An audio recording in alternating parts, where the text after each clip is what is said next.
The list of nearly 50 young Nigerians recently taken to court by a self-proclaimed human rights activist, Kenechukwu Okeke, for their roles in the #NSAs Protest consists of a good number of women, one of them being the fiery and charismatic campaigner Aisha Yesufu.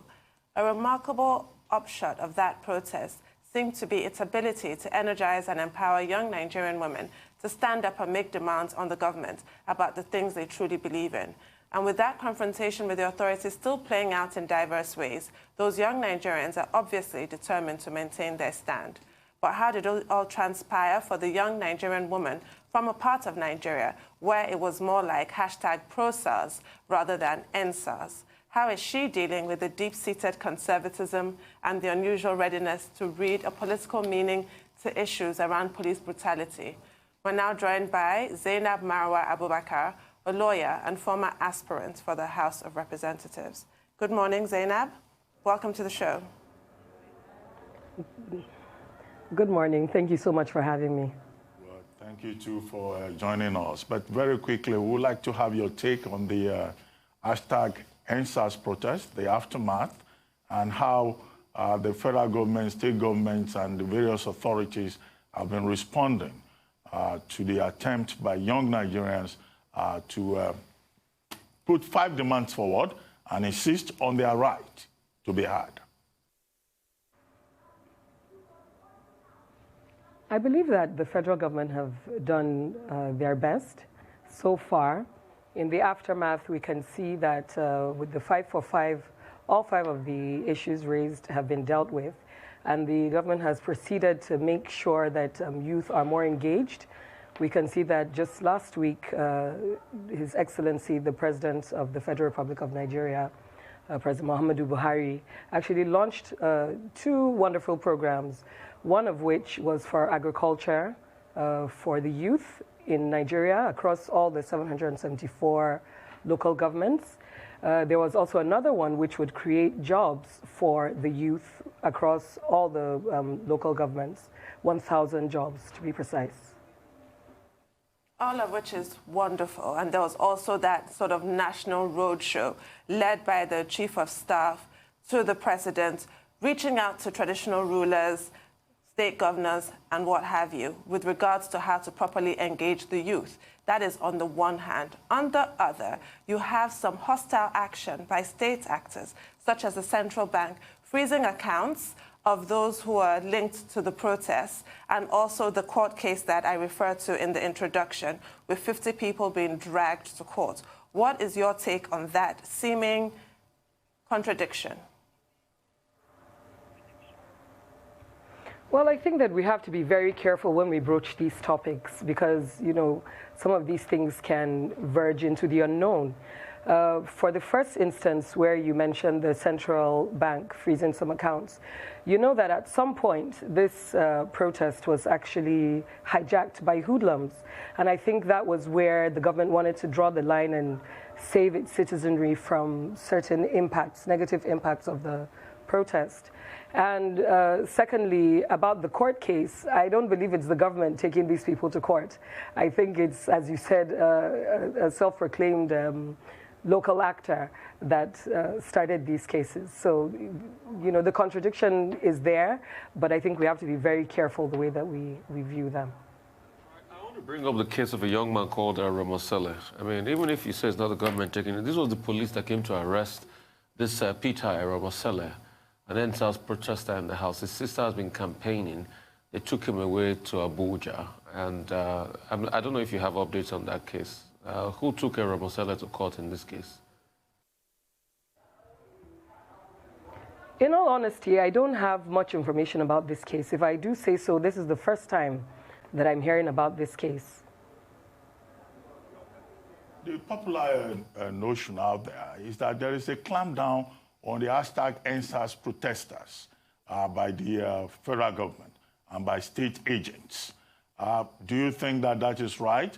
Do you have information in that regard? Have you been following the story in terms of how there has been an attempt to demonize NSAS protesters? Yes, I have been following this story with regards to the so-called demonization of the NSAs protests. Like I said earlier, the protests were actually overrun by hoodlums. So I can speak more about the North. You know, in the North, the issue is very different. And I've noticed that they're trying to use one brush to paint the whole country, which is almost impossible. In northern Nigeria, our issues are quite different. We are having more issues with things like Boko Haram, bandits, the herders, and kidnapping. So most of our energy is towards that. And in your intro, you spoke about it looking like more of a pro-SARS protest in the north. And I do agree with you, because the way that we see SARS in most areas of the north is quite different. To us, most states in the north, the SARS operators are actually heroes, because when our family is kidnapped, these are the people that step in and help. When our villages are ravaged, these are the same people that step in and help. And the issue as it is playing out in the southwest is quite different from the way that it's playing out in the north. So most of these issues are looked upon from, you know, the northern colored lens, if you will, and we see them quite differently. Of course, even when the protests came to Abuja, they were overrun by hoodlums again. Over 500 cars were burnt. You know, a couple of people were stabbed, and I think one actually died. So you would forgive us if we view it very differently from the way that it's viewed in the South. Well, actually, police brutality and SARS as a unit are completely different things. You're completely right about the position in the north being different, and it has to be, because, like you said, what we went through in Lagos for a week or two has been the reality for some parts of the north for a decade now. So that's completely accurate. We have to be more nuanced in our thinking. You will recall that even the governor of Borno gave the head of SARS in that state an award to recognize the work that SARS does. But police brutality cuts across. And let's also look at some of the demands that were made. I'm sure all over the country we can agree that the welfare of the police leaves a lot to be desired, especially since you say in the north they perform excellently. What are your thoughts on the specific demands of the NSAS protesters that are pro-police, like increasing their salaries and, you know, pay more attention to their mental health? I think that if we look at what they were asking, which is to improve the livelihood of the police psychologically and then physically as well, I think that that is very important. And just like you said, it does cut across all the divides in Nigeria, you know, police brutality. But of course, I still say that in the north, the story is quite different from the south. But the well-being of the members of the police force have to be taken into consideration. I think, a student, I would say, of human resource management, because I have a master's in service management. And, you know, we are taught that with the stick and carrot method of motivation, when it comes to staff, using the carrot is always better. So, of course, if their pensions are reviewed, if their salary is reviewed, if their living conditions are reviewed, and then if they have some care for their mental health, because most of these forces do see things that the ordinary person would need some sort of help after viewing. So even in America and the UK, they have issues with PTSD. And I think in Nigeria, the more we bring these things up, which the government has agreed to do, and I think they have actually started to look into some of these issues. So I think that they are very salient issues and issues that this government is taking very seriously. I want to have your take on what happened at Lekki on the 20th of October this year. What's your take on it? Do you think anything happened? Do you think it was just hoodlums that were being cleared out? What's your take on it? I just want to know.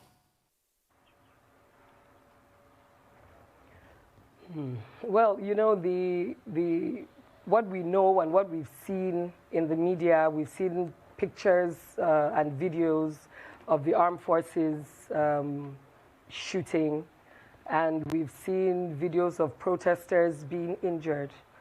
But I think I'm going to reserve what I personally think happened on that day But suffice it to say that for any government agency to open fire on innocent people would be something that I believe any government in the world would frown upon.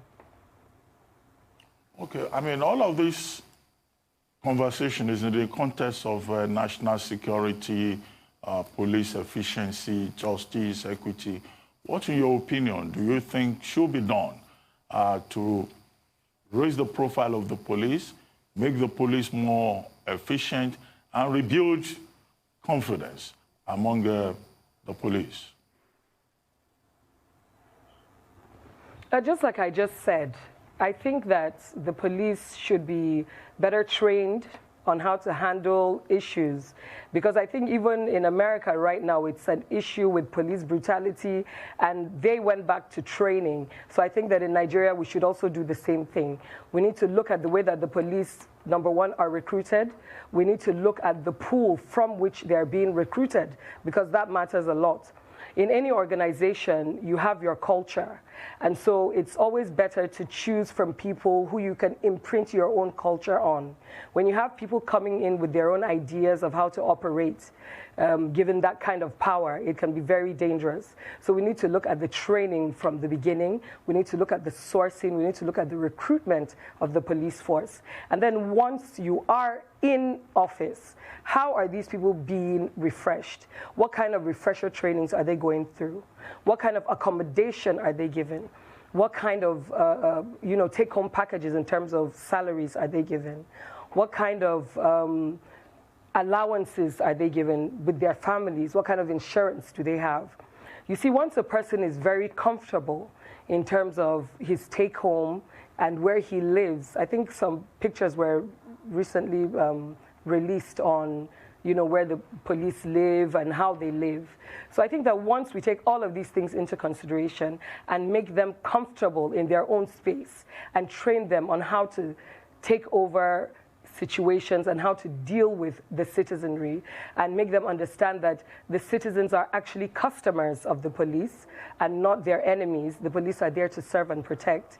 I think that that would go a very long way in making sure that every interaction between the police and the citizenry of this great country would go according to what we would like as citizens. Let's talk about youth engagement, which we all saw. Depending on what side of the argument that you're on, some people find it quite exciting and others find it quite daunting. Well, what is the best way to harness this new sort of verve that we're seeing in the Nigerian youth, who would usually be more apathetic in regards to things to do with politics and governance? How can that be harnessed? Well, I'm one of the people that think that it's very exciting what's happening with the youth, because this is what I've always wanted to see. And in its original form, when the NSAs Protest actually began, we could see that the youth came out en masse. They were peaceful. They took care of their own feeding. They took care of their own transportation. They took care of their own medical bills. And they were transparent while doing all of this, in the initial stages, before, as I said, it was overrun by hoodlums. I'm really excited, being a young politician. I'm excited for 2023. And I think that we should maintain this momentum by continuing to air our views about what we think is wrong, because we can see that once we speak with one voice at the same time, we are actually listened to. I believe that this federal government has actually listened to the youth and what we asked for. So I think going forward, we should continue to speak up. We should let our voices be heard. We should take more interest in politics, because even when I started, in the political realm, I was told not to bother, and it's not for kids and things like that. At 39, I'm still a kid, according to some people. So I think that we should push past what they think or don't think we should do. So even if you're told as a member of the youth in Nigeria that you shouldn't go into politics, I think this is the time to stand up. This is the time to go back to basics, go to your localities, go and start your grassroots mobilizations. I think that if all of us band together, come 2023, there's going to be a massive shift, and I've already seen this shift starting. Do you think there should be a clampdown on social media?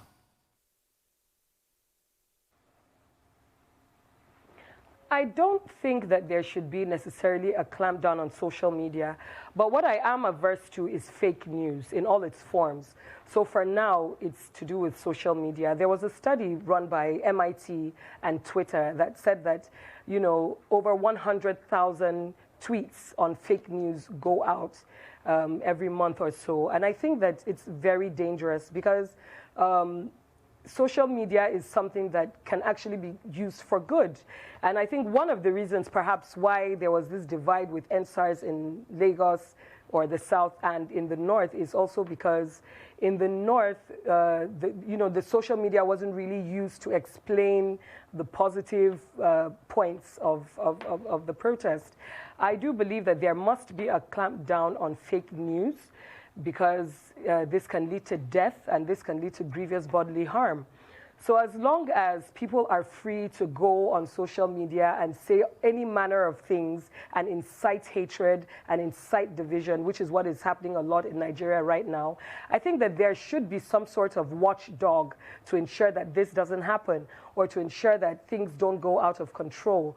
But perhaps not in the way that some people think that there should be a clampdown, but I think that there should be some semblance of restrictions to what you're able to do sitting at your computer at home or just being on your phone.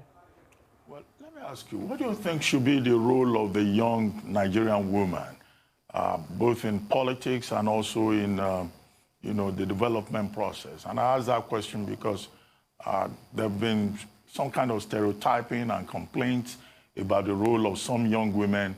I don't want to use the word protest, but in expressing their own views. Things like, oh, let her go and sit at home and attend to her husband and children. All these young girls trying to make trouble and saying they are protesters. That's stereotyping. What do you make of it? Listen, in the UN, I'm classified as more of an older woman because at 39, so youth ends at 35. But in Nigeria, I think our youth exceeds that and goes even up to 55. So let me speak for my generation now. I think that I think that the role of the I think that the role of the young Nigerian woman is as diverse as you want it to be. I'm the president and founder of Aspire Women Forum. And at Aspire, we encourage every woman to be the best she can be. We encourage them to aspire and achieve greatness, to aspire and achieve self-actualization in any ramification. If you want to be a mother, I am a mother of 5 beautiful children. And my children are still taken care of. In as much as I'm a politician, I have a very supportive partner. But I think that you can do it all. The woman of 2020, let's say, the woman of this particular moment in time is able to do it all. We can juggle it all. So I don't think we have any particular role. If you want to be a mother, be the best mother you can be. If you want to be a wife, be the best wife you can be. If you want to be the president of the Federal Republic of Nigeria, then you go and do that. There's no defined line that says don't pass this. For us right now, we, the young female politicians and women in Nigeria, we have no ceiling. There is no glass ceiling. We are shattering it. We are moving and going for our dreams. I don't think that there's any role that you would say you have to stay at home with your husband or you must stay with the kids or you must be in the office. You can be who you want to be whatever you want to be, but the most important thing is be great. For some reason, the narrative has changed. You would remember that people like Queen Moremi, people like Queen Amina of Zazzau, the Aba Women riots, women have always been at the forefront of national development in this country. But for some reason or other, a new narrative has come up. There was a paradigm shift at a particular moment in time. I think that this is mainly due to religious and social constructs. And I would say, let me not say religious, let me say religious interpretations, because I'm a Muslim. My mother is a Catholic, an Igbo woman. And I know that from Christianity and Islam, there's nowhere that it says in the Bible or the Quran that a woman should not be great. There's nowhere that it says that a woman shouldn't aspire and have dreams to self-actualize. So I think that some of these things are based on interpretations. Some of these things are traditional in nature. But I think that right now, things are really moving forward. If you look at people like the Minister of Finance, you look at the wonderful Dame Pauline Talon that is leading us as a mother of this nation. You look at Her Excellency, the First Lady, Dr. Mrs. Aisha Buhari. We have women warriors. We have women fighters in front of us, and we're standing boldly on their shoulders, and we're saying that we will and we must and we can be great. Of course we can. Hear, hear. What I have to ask you as we round up in a minute or so, what is your advice? Because you have gone a lot further and put your money where your mouth is. You've actually entered into the political arena. What is your advice to all the youths now who suddenly find themselves really engaged in going beyond hashtags and social media posts? That's an amazing question, and I really love that you said that. We must go beyond hashtags. Social media has its place, but the physical and material world also has its place. We must carry the narratives from the pages of Twitter, from the pages of Instagram, from the pages of Pinterest, and put them in our localities. There are 774 local governments in Nigeria. We have over 160,000 polling units. We have our 36 states and, of course, the FCT. We have a lot of ground to cover. So my advice to them would be that we should stand up, we should unite, and just like you said, we should put our money where our mouth is.